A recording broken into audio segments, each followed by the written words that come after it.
Video உங்களுக்கு பிடிச்சிருந்தா like பண்ணுங்க, ஷேர் பண்ணுங்க, கமெண்ட் பண்ணுங்க.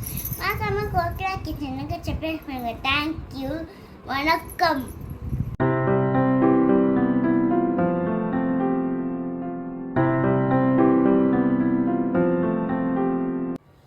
Hello hi, welcome to Kokila's kitchen. இன்றைக்கி நம்ம கிச்சனில் ஒரு சிம்பிளான ஸ்வீட் தான் பார்க்க போகிறோம்.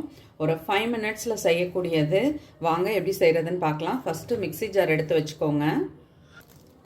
1 டம்ளர் அளவு பொட்டுக்கடலை நான் எடுத்திருக்கேன்.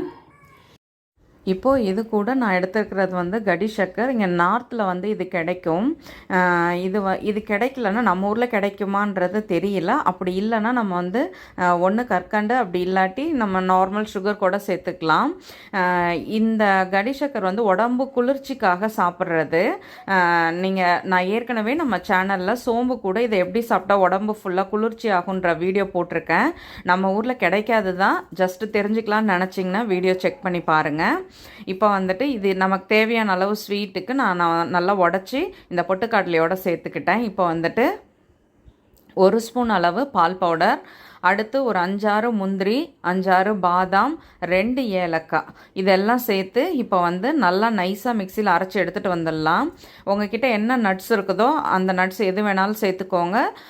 வித்தவுட் சால்ட் இருக்கிற மாதிரி பார்த்துட்டு சேர்த்து நல்லா நைஸாக பவுடர் பண்ணி எடுத்துக்கலாம்.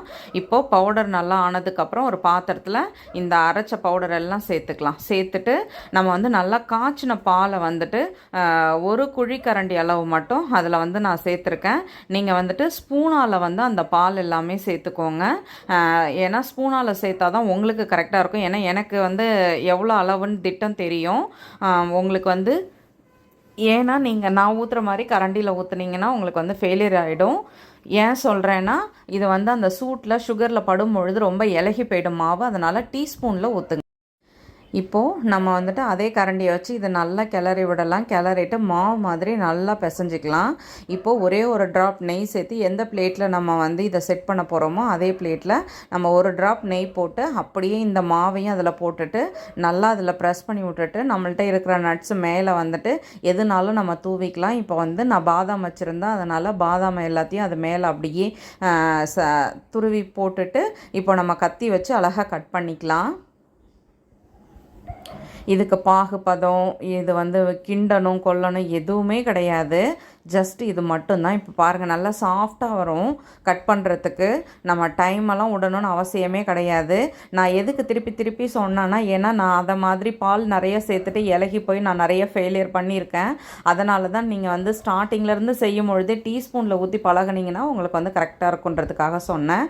இப்போ பாருங்கள் நான் அப்படியே அதை வந்துட்டு திருப்பி பிளேட்டில் அப்படியே கொட்டிட்டேன். கொட்டின பிறகு இது தனித்தனியாக ஒவ்வொன்றா இந்த கேக் எல்லாத்தையுமே நம்ம எடுத்துக்கலாம். எடுத்துகிட்டு கீழே அதே மாதிரி இருக்கிற பாதாம் எல்லாத்தையும் அது மேலே எடுத்து அப்படியே ப்ரெஸ் பண்ணி விட்டோம்னா ஒட்டிக்கும்.